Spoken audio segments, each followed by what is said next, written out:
అమ్మ నాన్న ఏం చేస్తారు? డాడీ చనిపోయారు నేను 8th క్లాస్లో ఉన్నప్పుడే. అంటే మన హెల్త్ బాగాలేదు. ఓకే. సో అమ్మ ఒకటే చూసుకున్నారు. మీరు ఒక్కరేనా? అక్క ఉంది. అక్క. సో నేను ఈ స్టేజ్కి వచ్చానంటే ద మెయిన్ రీజన్ మా అమ్మే. ఎందుకంటే ఇప్పుడు మహా అయితే వీడియో పెట్టకపోతే మీకు వీడియోస్లోనే ఉంటాయి, డిలే అయినా ఏదో ఒక చెప్తాం. కానీ మా అమ్మ అయితే డైలీ ఒక వీడియో అయినా పెట్టకపోతే 6 అయ్యేసరికి నాకు ఫోన్ చేస్తుంది. షాప్లో వర్క్ చేస్తారు మమ్మీ. సో ఫోన్ చేసి ఇంకా వీడియో పెట్టలేదు, ఏం చేస్తున్నావు, కాలేజ్ అలానే అయిపోయిందిగా, ఆ వీడియో ఏం పెట్టలేదు అంటే ప్రతిదీ రీజన్ లాగుతారు అనమాట. సో అంటే నేను సోషల్ మీడియా అంటే ఇలా ఉంటుంది అని చెప్పి నేను ఎక్స్ప్లెయిన్ చేసిన తర్వాత నుంచి ఇంకా నువ్వు ఇదే అనుకున్నావు కదా, నేను నీకు జాబ్ చేయమని చెప్పను, అవి చేయమని చెప్పను, నువ్వు అనుకున్నావు. సో దీంట్లోకే నువ్వు వెళ్ళాలి. దీంట్లోకి వెళ్ళాలంటే నువ్వు డైలీ వీడియోస్ పెడితేనే కానీ ఫాలోవర్స్ సబ్స్క్రైబర్స్ ఇంక్రీజ్ అవుతారు. సో నువ్వు దాని మీద ఫోకస్ చేయని చెప్పని చాలా మోటివేట్ చేస్తారు అనమాట. అవునా? మామూలుగా మిడిల్ క్లాస్ లో పేరెంట్స్ అంటే చదువుకున్నా ఒక జాబ్ చేయి, జాబ్ ఉంటేనే సెటిల్ లైఫ్ ఉంటుంది అంటారు కదా.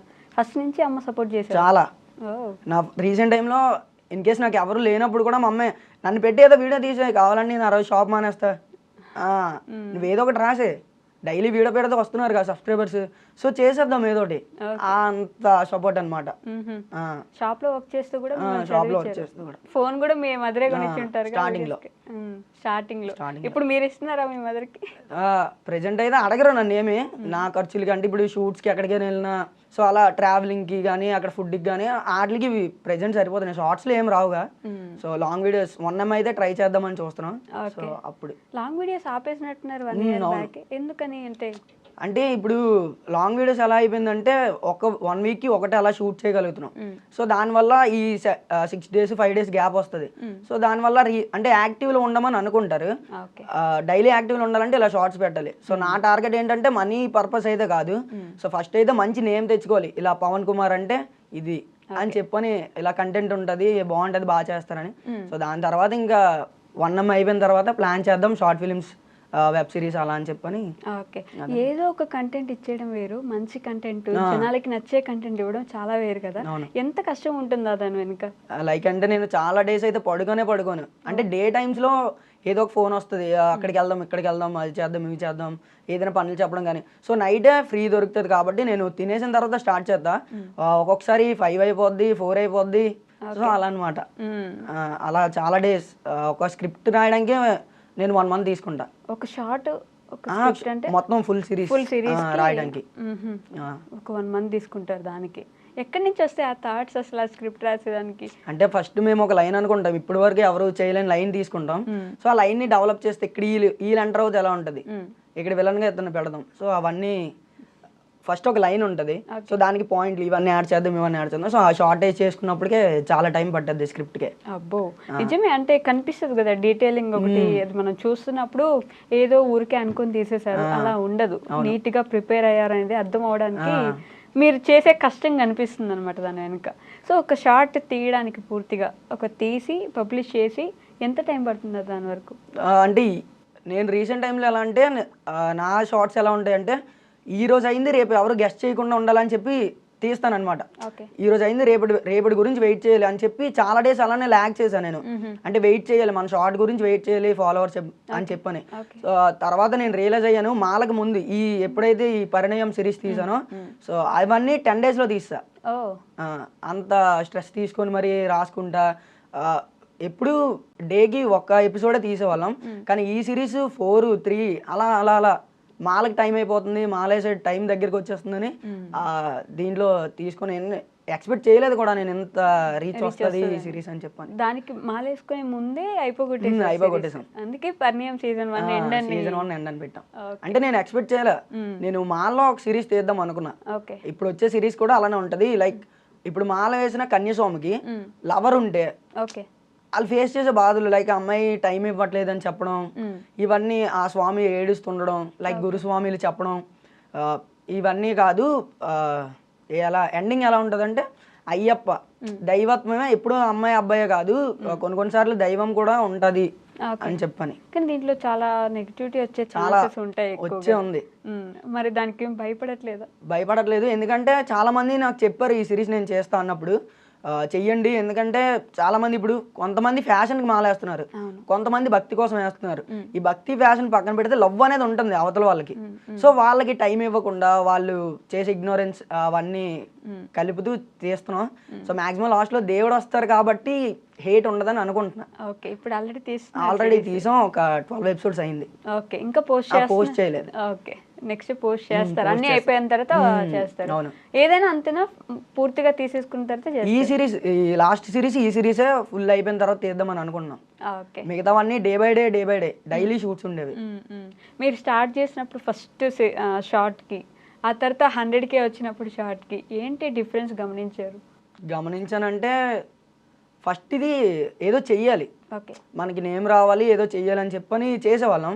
కానీ అది అలా ప్రొఫెషన్ అయ్యే కొద్దీ ఎప్పుడో కొట్టాల్సిన 100K స్ట్రైక్ పడి ఆగిపోవడం. ఈ రీసెంట్ కొట్టిన తర్వాత చాలా మంది ఎప్పుడైతే నా గురించి నెగిటివ్గా మాట్లాడిన వాళ్ళు ఉన్నారో, సో వాళ్ళంతా మళ్ళీ క్లోజ్ అయ్యారు.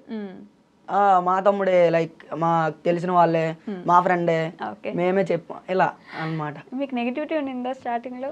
ఎందుకు చేస్తున్నావు అసలు, మనకి ఏం అవసరం ఇప్పుడు ఇవన్నీ? లైక్ మా అమ్మ సింగిల్ పేరెంట్ కదా, సో మా రిలేటివ్స్, మా వీధిలో ఉన్న వాళ్ళంతా ఎందుకు కొడుకుని ఎందుకు అలా చెడగొడుతున్నావు, ఆ వీడియోస్ చేసుకుని ఏం సాధిస్తాడు, ఇది చూడడానికే బాగుంటది, అవేం తిండి పెట్టవు కదా అని చెప్పని అలా మా అమ్మకి చెప్పారు.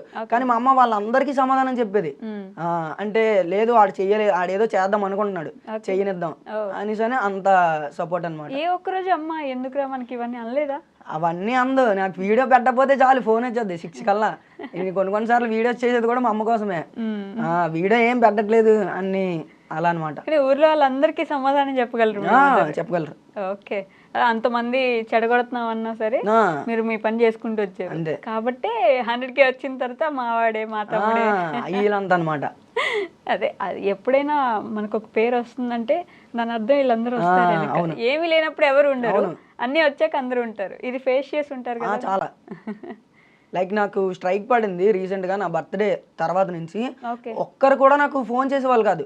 లైక్ ఒక షూట్ ఉందన్నా దేనికైనా సరే నేనెంత లో ఫీల్ అయ్యానో అది నాకే తెలుసు, ఎందుకంటే అది గ్రోయింగ్ లో ఉండేది. సడన్ గా ఆ స్ట్రైక్ పడడం వల్ల అసలు రీచ్ అనేది లేదు. ఇన్ కేస్ నేను చేస్తున్న సిరీస్ మధ్యలో ఆపేసాను అనమాట, ఒక స్మోకింగ్ వీడియోకి స్ట్రైక్ పడ్డది అనమాట. సో దానికి అలా అయిపోయింది. తర్వాత నుంచి ఇంకా ఇది కూడా నేను ఈ సిరీస్ చెయ్యాలని కాదు, అప్పటికప్పుడు అనుకొని చేసాం అనమాట. 10 days లో షూట్ కూడా అవుతుంది అనుకోలేదు, సో అలా కంప్లీట్ అయిపోయింది. ఓకే, ఈ స్ట్రైక్ పడ్డము, యూట్యూబ్ గైడ్ లైన్స్ అవన్నీ పాటించడం చాలా కష్టం. ఈజీగా ఏముంది యూట్యూబ్ లో వీడియోస్ చేస్తారు అని అంటారు, ఆ యూట్యూబ్ వెనక ఎంత కష్టం ఉంటుంది అనే విషయం అసలు అర్థం కాదు.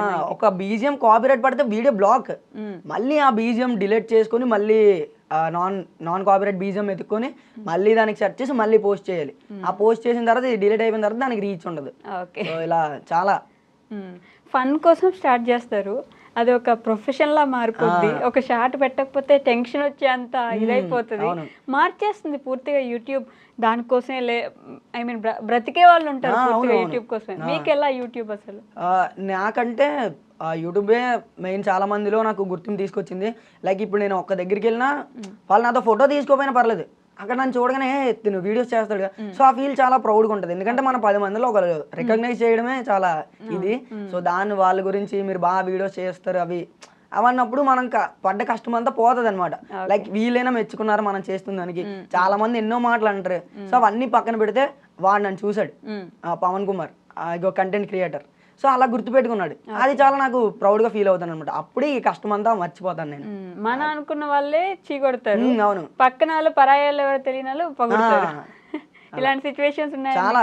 ఓకే, చెప్పుకోలేరు అట్లాంటివన్నీ, బయటికి చెప్పుకుంటే మళ్ళీ వాళ్ళ మొహం చూసినప్పుడు లైక్ వీడేం చేస్తాడు రా, మే లేకపోతే వీడేం చేయలేడురా అన్నోళ్ళు చాలా మంది ఉన్నారు. వాళ్ళు లేకపోతేనా యాక్ట్ చేసిన? అవును, వాళ్ళ అంటే లైక్ వాళ్ళని కాదు, కెమెరా ముందే కాదు, ఆఫ్ ఫీల్డ్ లో కూడా అంటే ఫ్రెండ్స్ ఉంటారు కదా, సో నేను ఏదైనా వాళ్ళకి చెప్పుకుంటా ఇది స్క్రిప్ట్ ఇది అని చెప్పని.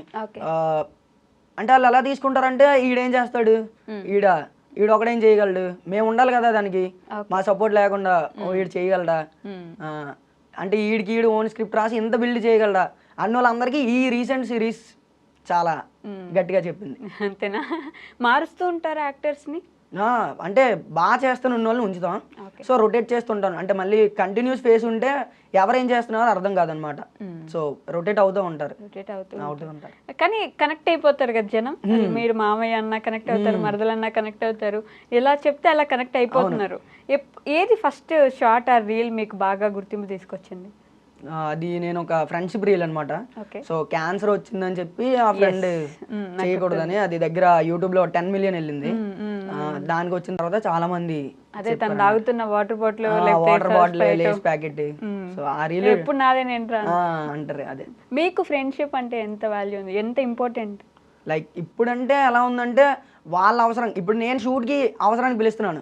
సో నేను వాళ్ళ అవసరానికి వెళ్ళకపోతే వీడి అవసరానికి మమ్మల్ని యూజ్ చేసుకుంటున్నాడు. సో మా అవసరానికి వాడు రావట్లేదని. ఇప్పుడు ఎందుకు ఎలా అంటే ఈ స్ప్లిట్ వచ్చిందంటే, ఇప్పుడు షూట్ నేనే చేసుకోవాలి, స్క్రిప్ట్ నేనే రాసుకోవాలి, అది ఎడిటింగ్, బీజిఎంలు పోస్ట్ చేసినంత వరకు నాకు డే ఎలా స్టార్ట్ అవుద్ది అంటే నైట్ అంతా రాసుకుంటా, మళ్ళీ మార్నింగ్ జిమ్కి వెళ్తా, వచ్చిన తర్వాత నుంచి మళ్ళీ వీడియో ఎడిటింగ్ స్టార్ట్ చేస్తా. ఆ బీజిఎంలు వచ్చేసరికి ఈవినింగ్ అయిపోద్ది, ఇంక ఈవినింగ్ అయి పోస్ట్ చేయాలి. సో మళ్ళీ దానికి ఆల్టర్నేటెడ్ మళ్ళీ స్క్రిప్ట్. సో అలా రొటేట్ అవుతూ ఉంటుంది ఈ మధ్యలో పనులు అవి. సో కొన్నిసార్లు నేను షూట్ల వల్ల వెళ్ళకపోతే వాళ్ళు అలా అనుకుంటారు అనమాట. సో మా అవసరానికి, అదే తన అవసరానికి వెళ్తున్నాం, మా అవసరానికి రావట్లేదు అని చెప్పాను.